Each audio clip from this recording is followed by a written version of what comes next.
Welcome to the Real Estate Syndication Show. Whether you are a seasoned investor or building a new real estate business, this is the show for you. Whitney Sewell talks to top experts in the business. Our goal is to help you master real estate syndication. And now your host, Whitney Sewell. This is your daily real estate syndication show. I'm your host, Whitney Sewell. Today our guest is Abel Pacheco. Thanks for being on the show, Abel. Hey, thank you for having me, Whitney. Appreciate the invitation and appreciate all the time and effort you put into putting education out there for others. I think it's awesome sewing back into the network there. Oh, thank you for that. I'm grateful for your time as well, and you being willing to give back and share your expertise and experience with the listeners and myself. But a little about Abel, in case you haven't heard of him before. He began real estate investing in 2008, invested in 800 doors of multifamily, 400 passively as an LP, and then also 400 on the GP side as an active partner as well. So while working full-time, I want to add, as an IT sales leader. 20 years of corporate and entrepreneurial experience, including a verifiable 10x track record of sales from $5 million in 2010 to $57 million of acquisitions in 2016. Been married for 12 years with two beautiful children, a 2-year-old and an 8-month-old. Wow. Congratulations on many fronts there, Abel, and grateful again to have you on the show. I want to jump in and highlight your superpower, but I want you to tell the listeners a little bit more about maybe where you're from and your focus right now in this industry. Yeah, absolutely. Thank you again for having me on. Yeah, I'm from Corpus Christi, Texas. Originally, I grew up there and moved after high school to San Antonio, Texas. So pretty much spent half of my life in Corpus and half of my life in San Antonio, Texas. And we just celebrated the 12-year, as you mentioned, actually yesterday. So we were super excited, and 2 under 2. So it's been a good run. My wife is one of my biggest, advocates and best partner that I have, and she's been there alongside as we've been real estate investing since we were younger. And just enjoyed the time. We started investing in 2008. We were probably like a lot of investors. We were investors in single family houses, and slowly but surely, just every couple of years would squirrel away as much as we could. And it's enough to put a down payment on a new house. And we would, slowly just stack properties, and we were buy and hold investors. We would buy them, make sure that they were nice, clean, comfortable, safe, rent them out. And throughout the years, as you mentioned, full-time, was working in IT sales. I was a sales leader, started as a sales rep, sales director, sales leader, throughout a couple of different companies. Cutco Sales was one, Rackspace IT Hosting was another. And throughout that, career, full-time W-2 job, we would just, try to buy properties. The goal was always to retire with real estate and have enough passive income that we could have, become financially free, have our payments being taken care of by renters, and then be able to retire and do full-time real estate. So that was always the goal, and enjoyed the process. In 2008, like I said, we bought our first property, and it turned into 10 years later. We bought 8. We had a portfolio. We were still managing all of these properties at the same time. I had a W-2. The kids came. It made it a little more difficult to keep going on this trajectory. And I found some education at that time. My sister dragged me into a 3-day course, a 3-day seminar over the weekend, and just opened my mind to all of the things that people were doing, and signed up for some education, signed up for some courses. And, we then went on our run from 8 to 800 doors. And just like you said, just invested passively first to kind of feel my way through this process. And then now a general partner in a couple of larger deals as well. So we focus on, B and C value add properties, 100 unit plus. So far, we've done only syndication as general partners or active partners. And we've enjoyed the run so far. So that's a little bit about me. Maybe I'll pause here for. Yeah. No, it took, you mentioned it, and correct me if I'm wrong, but it took 10 years to get to 8 doors. Yep. Right. But then after that, it's like something changed, right? I mean, then you're at 800 doors. What in the next? How long was that? I missed it. Yeah, it's been about 2 years. So I did Yeah. my first, or a little under, my first limited partner passive investor kind of investment was 128 units. We invested passively from our 401k. We left one job where I left the W-2, so I was able to transition that to an IRA and then self-directed that into the deal.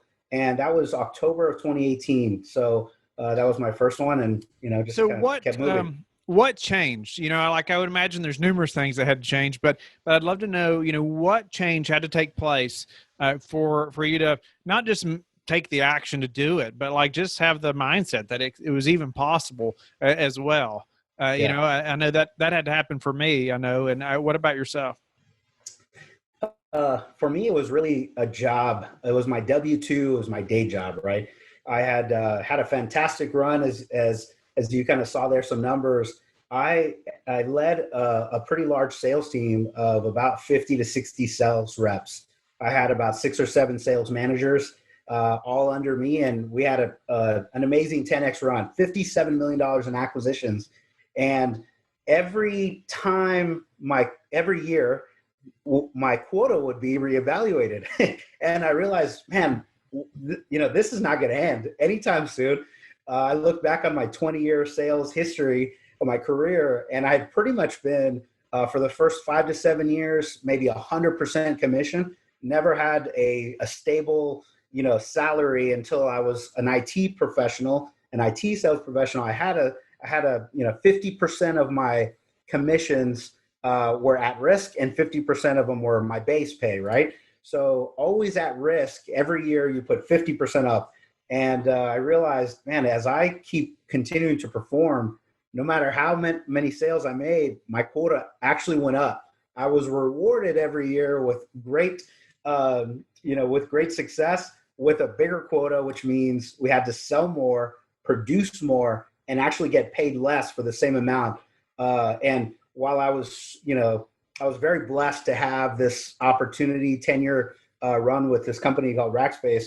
The founders were awesome. The leadership was awesome. My direct leaders were awesome. So I stayed there for so long. But I just realized, man, there's never going to be a time where I'm creating this return, this profit, this wealth. It's never going to be mine unless I actually put it into something that's going to create some income generation for me, and an asset that would produce when I was asleep. And so it was kind of the mindset, and it was a slow transition to commercial multifamily real estate. But, since 2008, that was the goal. I just didn't realize back then that I could actually go buy an apartment complex. It did not click in my mind until later. I have a friend and partner and somebody locally that I've worked with, and he's done a lot of business. And I looked at him, I go, man, he's just like me. He's a normal guy. How are people doing this? And I started taking education and classes to feed that, so you have that doubt, that fear, that worry, that anxiety of actually moving forward on a big commercial project. And what allowed me to overcome that was added education. So with more competence, it basically gives you confidence, and it removes some of that fear and anxiety. And then you just keep taking one action after another. Love that. Added education gave you confidence. No doubt about it. When you don't know, I mean, you're fearful, right? You don't know what to expect or what's going to happen or how to do something. So how did you educate yourself? Give us a couple tips there before we move on. That gave you that level of confidence. Yeah. Well, I've done. Let me see. First was the action to go do a deal on my own, and I think that was the one benefit from single family was I could save our dollars, hard-earned money for a couple of years, put 25 or 30 grand into a deal.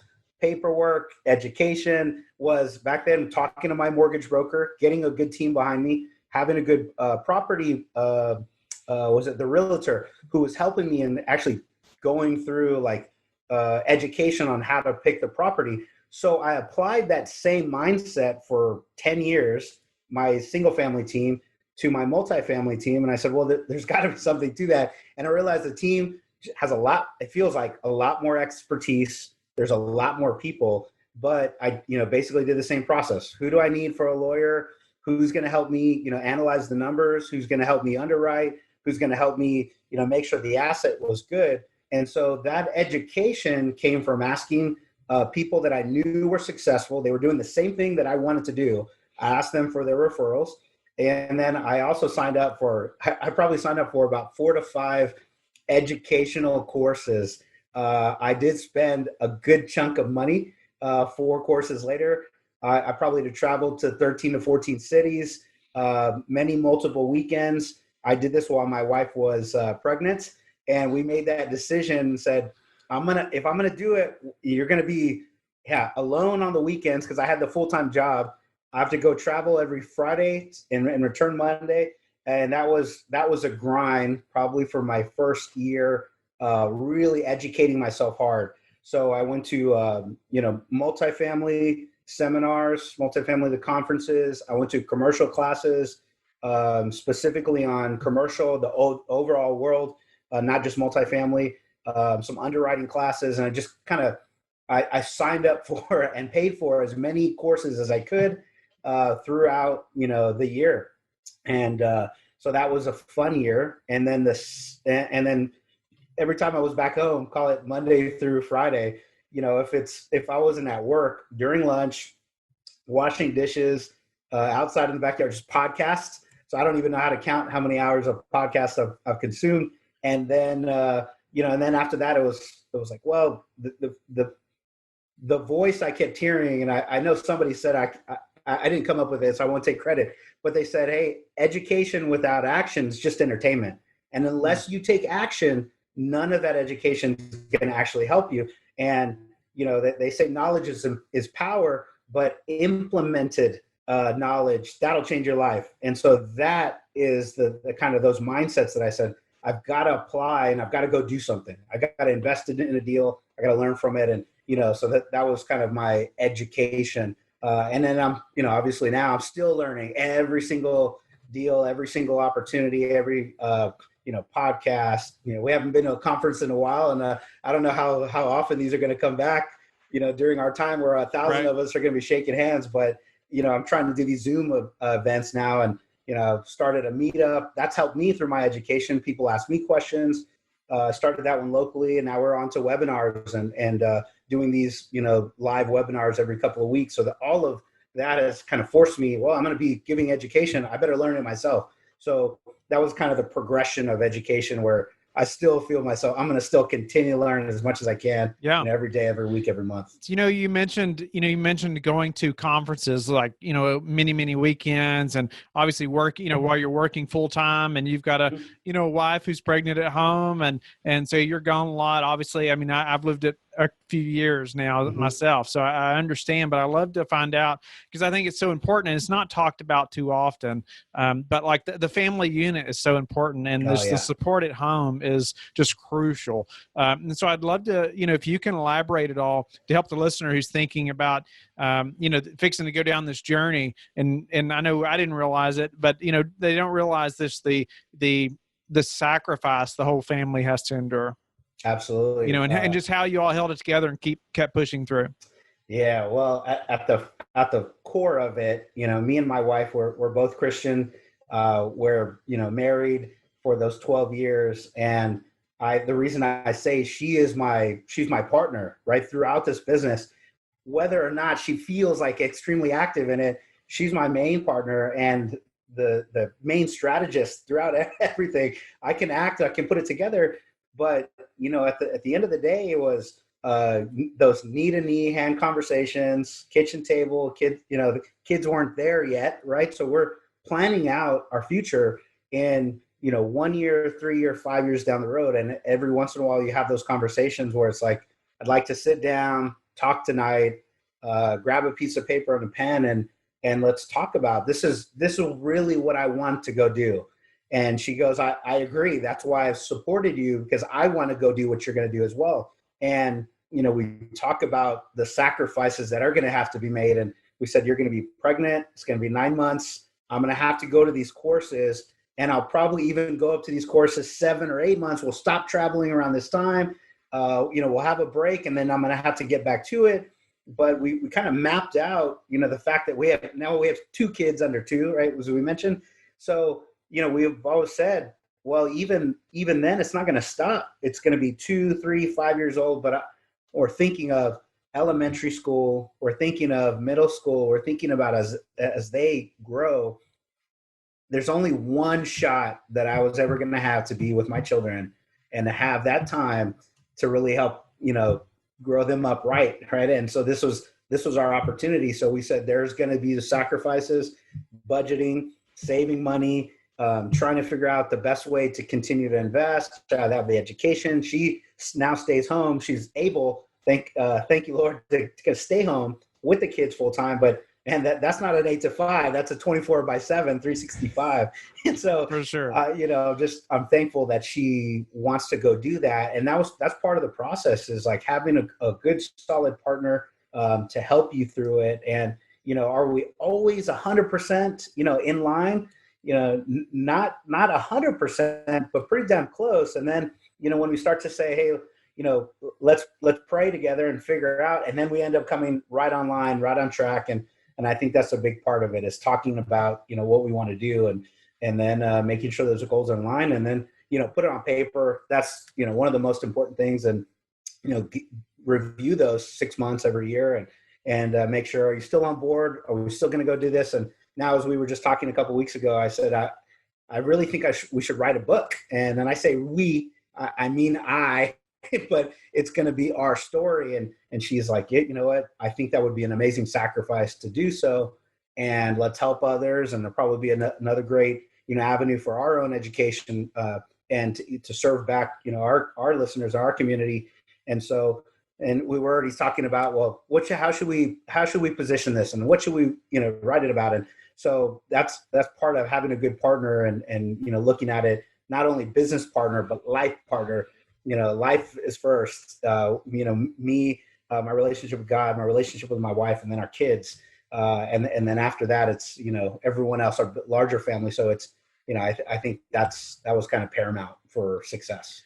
One thing I love that you mentioned there is that ultimately you sat down with your wife but you talked about your vision. You talked about where you want to go, where you want to be, and really expressed your why, right? Like, you all discussed your why, and she was behind that why, right? I mean, she could envision herself there. She could support that why. And I just think that's so important. It's been important for myself personally. So, my wife's not directly involved in real estate, but I tell everybody, just like you said, she is the biggest partner in the business, because she's doing everything in the house while I'm working all these crazy hours, going to conferences and speaking, doing whatever, like you're talking about. She's plays a big role in this business, but it's because our why and our mission that she can stay on board too, and support it like she does. And so I appreciate you sharing that. But awesome. Abel, what's been the hardest part of this syndication journey for you? I would say up till now, it's really finding the right opportunities. Part of it is my, the mindset I have in single family, which is, if I'm going to find a good property, I need to go off market, and I need to canvas either mailers or make cold calls or do the outbound in the single family side. And because I've done a number of wholesale deals and a number of opportunities where we have been able to do about 2 to 3 single family transactions a month. But taking that mindset and kind of pushing it to the side a little bit, I know that it can be done, but it kind of feels like the brokers are the better flywheel. If you can prove your surety of close, if you can show them that you can close it, now you're going to be, recognized from the broker and say, hey, I'd like to send you this deal. Where are you? Are you first on the line, 5th on the line, or are you 10th on the line? But trying to figure out how to get closer to that, the deal flow, right? And that was probably one of my biggest hurdles, my biggest obstacles up until this point. Wow. So what's been the way that you've recently improved your business that we could apply to ours? I would say, this is really pulling back from, my 10-year track record of building sales teams, of building successful engines, of building successful revenue generating models. I always love recruiting, hiring, and training the right team. Having the right team will absolutely position you for success and the ability to scale, keep growing, and not have to kind of micromanage everything. My ability, I think, to choose leaders that I thought were either better than me or were going to be better than me in the future was just such a pivotal mindset for my long-term success. I think success is short-sighted when you're only hiring people that are not as good as you, or you're fearful of hiring them up because they could be better than you.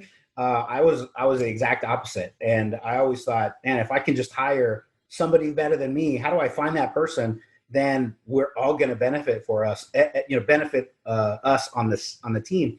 So really, I kind of look at that same mindset, and that's what I think of as a flywheel, especially in commercial real estate, is if you just find the right team members, people that are better than you at whatever skill or expertise you need, any deficiency you can overcome with the right team member. So if you're not a good Excel guy and you're not really great at performance or underwriting, I can go find somebody that's way better than me at that.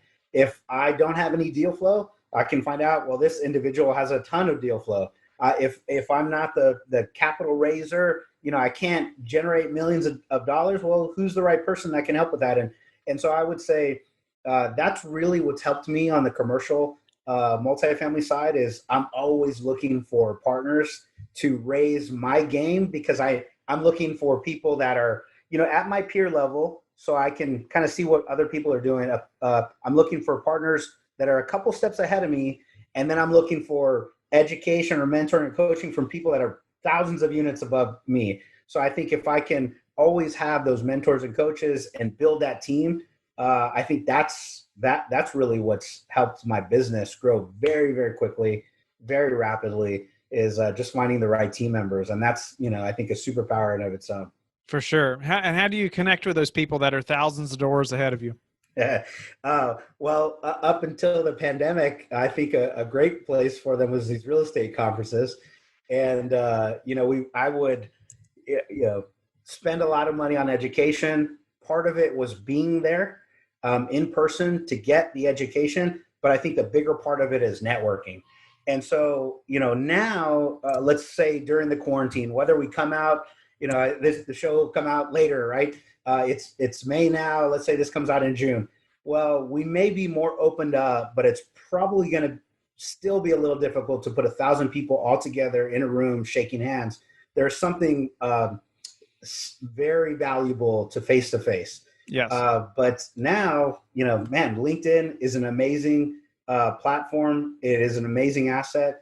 I would say you probably don't want to do IM instant message only. You probably do want to follow somebody, have some good information or nuggets about their background, send them a thoughtful message, like some of their posts on LinkedIn today, engage with them, try to provide value to what they're doing. And then at some point, ask for a phone call, see if you can set up a time, then really learn more about them and come in advance prepared to show them how you can bring value. So if we do get back to conferences, much easier. You can literally go up to somebody at the front of the room that's talking and shake their hands, introduce yourself, and stay in contact with them. But, if we are still like in this kind of a state where we're a little less we don't come together as much in person, then that's the way I'm doing things right now on LinkedIn. And I think it's helping. I was going to ask your best source for meeting new investors, and maybe that's it. And you could say, pre-COVID, and post as well. Yeah.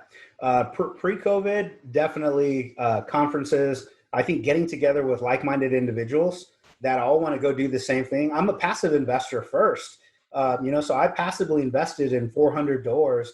I put, a good chunk of change and myself 2 deals and my wife in a deal herself. And so that being a passive investor allows me, I believe, to relate to somebody because I know what they're feeling. I did that first, right? So even just relating to a potential passive investor that's trying to learn more, if I can help fast track their learning, by providing value and education without any kind of agenda, I think people naturally say, "Oh man, the Abel is pretty helpful. How do I stay in contact with you? Well, where are you doing deals? What market are you in?" And now I get the questions back, and it was a great source for passive investors. And now post-COVID, that's why I think I've tried to transition to live events, webinars, where I am getting a little more strategic on the information, and putting up a good subject. We've got a meetup page where we've driven people there. It was a live, event. It was in person here in San Antonio. We had about 50 to 60 people that would come to our meetup once a month. And so we've kind of transitioned that and said, "Hey, come join us here and we've done 2 of these. We did a lunchtime event, and then we did an evening event to kind of catch maybe somebody at work, somebody in the evening. Right. And then, create your landing page and ask people to come talk to you afterwards if they want to learn more, and kept the topics kind of at that high level, top 100 level, to try to, attract somebody that's maybe in single family and they're trying to figure out how do you even invest in a multifamily. I wouldn't even know the first place to start. Go and start there. And then, now I'm also a coach for apartment educators, local group, kind of same team, started education platform, and have been coaching there. And I think we're really starting to build an ecosystem that attracts both passive investors, multifamily active investors, maybe other people that may be considered as your competition. Like, no, the world is big enough. We're not going to be in a competitive standpoint if we can all get together and say, "Hey, we're here in San Antonio, and we're drawing traffic." And now with the webinars, I think we're going a little bit past San Antonio, which is cool. That's what pushed us, I think, post-COVID. So that's the way we're attracting investors today. Nice. And then, just have conversations with people. People ask me on Facebook, "Hey, how did you do that? Hey, I'm looking at a single family property. Hey, what do you think about this land?"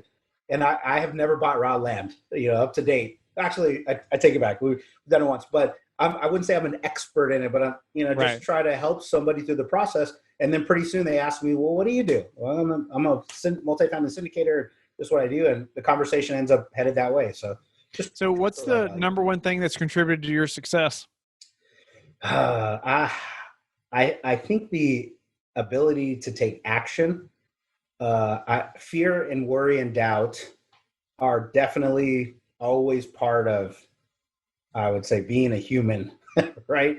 And that fear, worry, and doubt a lot of times will hold people back. And what I think has helped me more than anything is just the ability to analyze the risk, look at the situation that I'm in, have a good situational awareness, make a decision, and then act on it.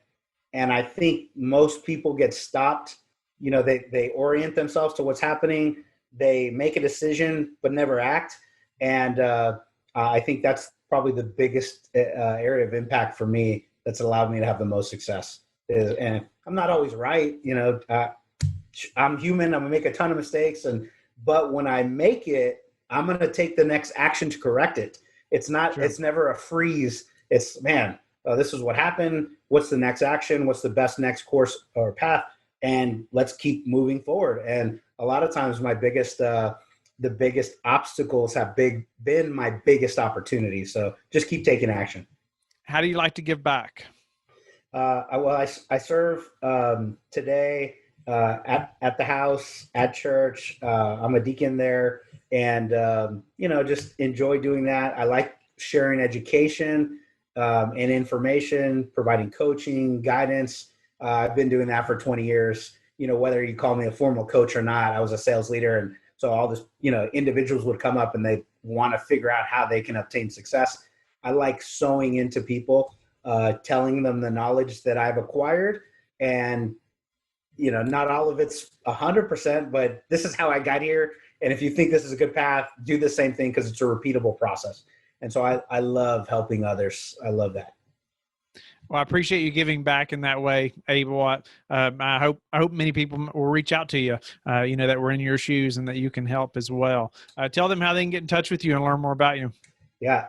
You can go to my website. It's the number 5TCRE. So 5TCRE, like commercialrealestate.com. And you can put in your contact information. If you go to 5tcre.com/invest, there's a landing page. You can put your name, your phone number. There's a Calendly link where you can schedule time on my calendar. And I'd love to talk with you about passive investing, active investing, and then eventually I'll have some kind of a book, but it probably won't be till end of 2020, 21. So it'll be some time. But yeah, come visit my site and set up a time. I'd love to have a conversation with you. Thank you for listening to the Real Estate Syndication Show, brought to you by LifeBridge Capital.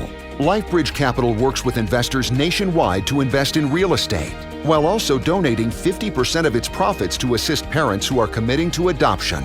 LifeBridge Capital, making a difference, one investor and one child at a time. Connect online at www.lifebridgecapital.com for free material and videos to further your success.